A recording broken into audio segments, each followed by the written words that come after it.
Do you walk every day, or did you start walking and then give up?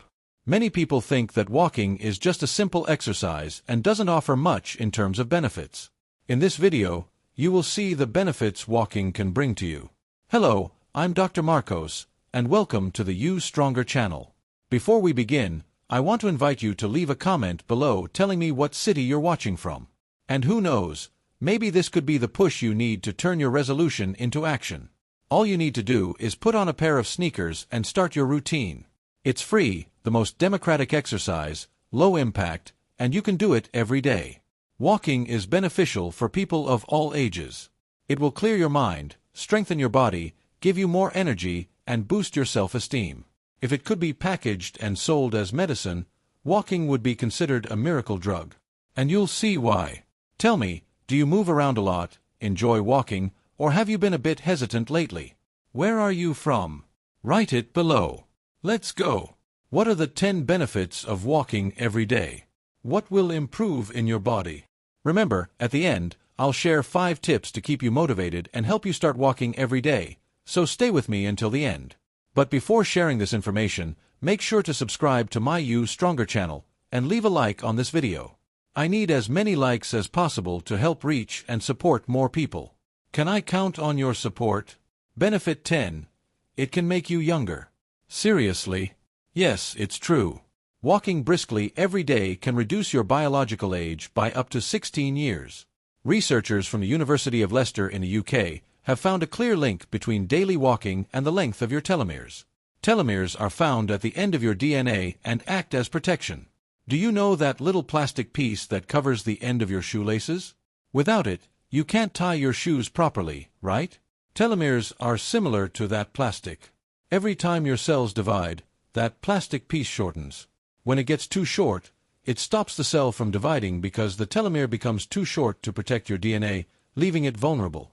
One theory behind moving slowly or even in reverse is to try and increase your telomeres. And look at this. Researchers found that those who walked daily in middle age had telomeres that were equivalent to being up to 16 years younger. But there's a catch. You need to walk briskly, not the kind of walk where you stop to admire the birds. That doesn't work for this. So, walk and try to walk faster. Benefit number 9. It can improve your vision. Vision. This might be new to you. It can prevent 4 eye conditions. Glaucoma. Walking can reduce the pressure inside your eyes and help protect retinal cells at the back of the eye. Also, aerobic exercise can increase blood flow to the eyes. Remember, glaucoma is a leading cause of blindness. Walking can also prevent macular degeneration, a condition that causes a dark spot in the center of your vision. A study found that people who walked 3 or more times a week were 70% less likely to develop macular degeneration than sedentary people. It can prevent or slow down myopia. Have you noticed that many kids wear glasses nowadays? That's related to spending too much time on phones, TVs, and tablets, and not getting enough outdoor exposure. So, if you take a walk outdoors, you can delay the development of nearsightedness. Walking can also delay the onset of cataracts, which is the cloudiness that forms in the lens of the eye, making it opaque and white. Walking for 30 minutes a day can help reduce the risk of cataracts. And it depends on the intensity. Longer and more vigorous exercise helps more. Remember, if you're walking in the sun, wear sunglasses with UVA and UVB protection because sun exposure can increase the risk of cataracts. Benefit 8. It can reduce cancer risk. I focus on cancer because it's a major concern for the general population. A study by the American Cancer Society found that women who walked 7 or more hours a week reduced their risk of breast cancer by 14% compared to sedentary women or those who walked less than 3 hours a week. So, if you're a woman with risk factors for cancer like obesity, a family history of cancer, or hormone use, try walking for at least 1 hour a day. And it's not just breast cancer that walking protects against, it helps protect against 12 other types of cancer. Benefit. It can boost your immunity. A study with over 1,000 people found that those who walked at least 20 minutes a day, 5 times a week, had almost half the number of sick days compared to those who exercised once a week or less. Additionally, if they do get sick, it will be for a shorter period of time. This could be due to the vitamin D your body produces from sunlight, which boosts your immune system. Or, when you walk in areas with lots of trees, you're experiencing what the Japanese call Shinrin-yoku, or forest bathing, which activates your natural cancer-fighting cells. So, try walking in open spaces with plenty of trees for those added benefits. Benefit 6. It can improve your mental health. Do you feel anxious or depressed? Try taking a walk. Walking has significant effects on your brain. It increases endorphins, which improve your sense of well-being, and BDNF, a molecule that helps neurons grow. BDNF is directly linked to the serotonin system. BDNF and serotonin interact, improving the brain circuits involved in conditions like depression and anxiety. Walking acts as a form of therapy. That's why when you go for a walk, your mind starts to calm down. It's not just because you're breathing fresh air, seeing people, plants, and animals, but also because your brain's biochemistry is shifting for the better. Try it. Go for a walk and notice how your mood improves. You'll feel better and less anxious. A study published in Psychiatry found that 1 hour of walking could reduce the risk of major depression by 26%, while also improving mood.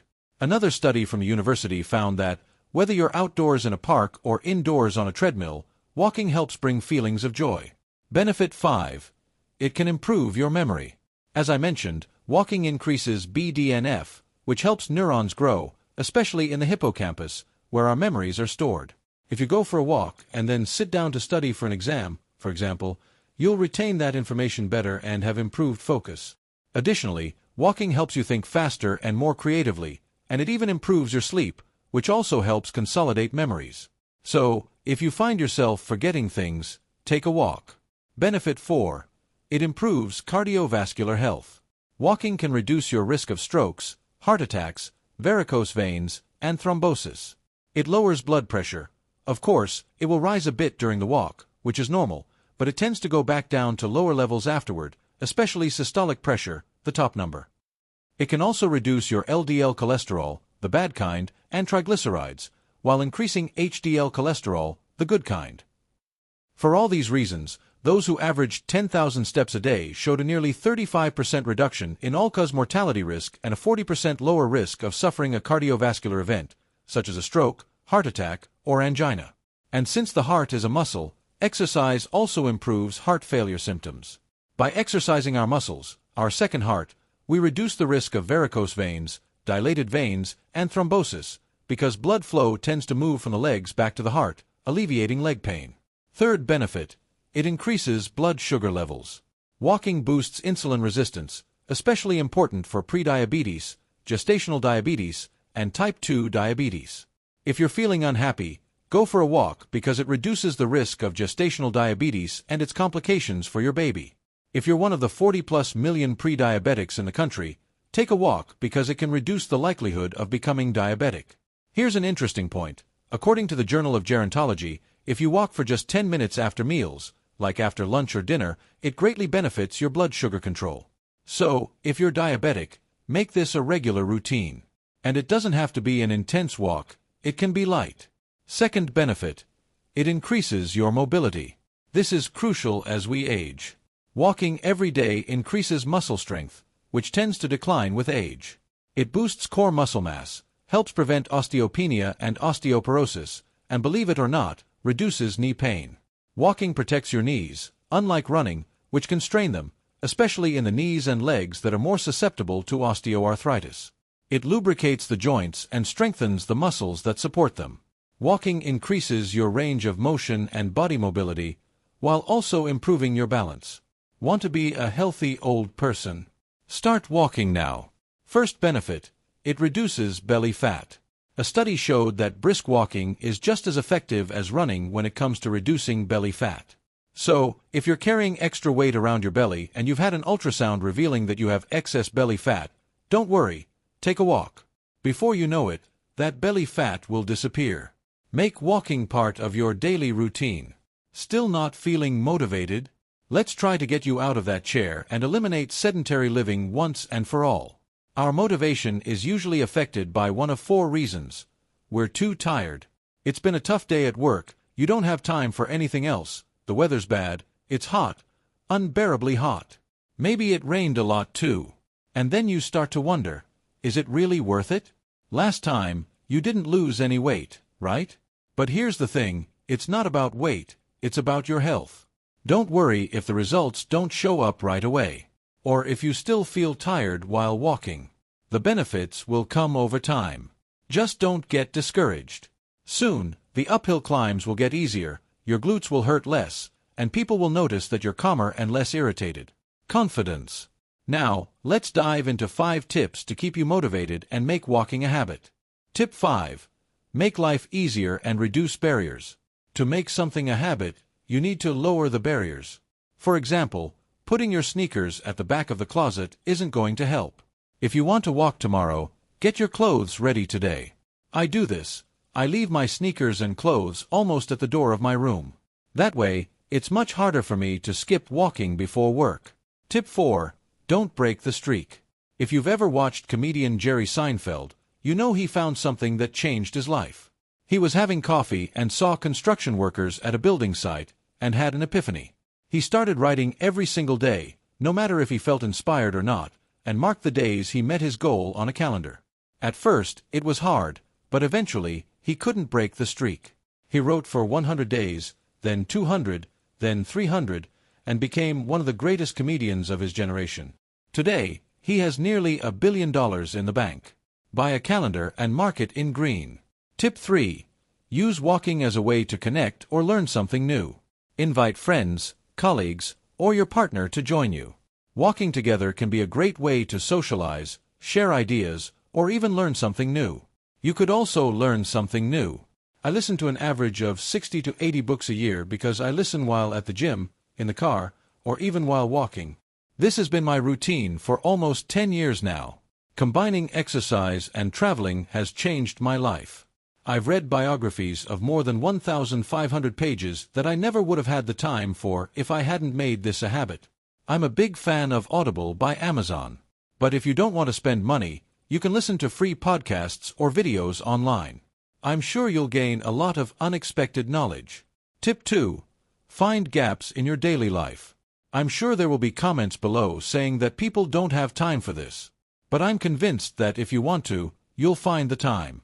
Maybe you could walk to work, walk during lunch, or after lunch, which could even be good for your glucose levels.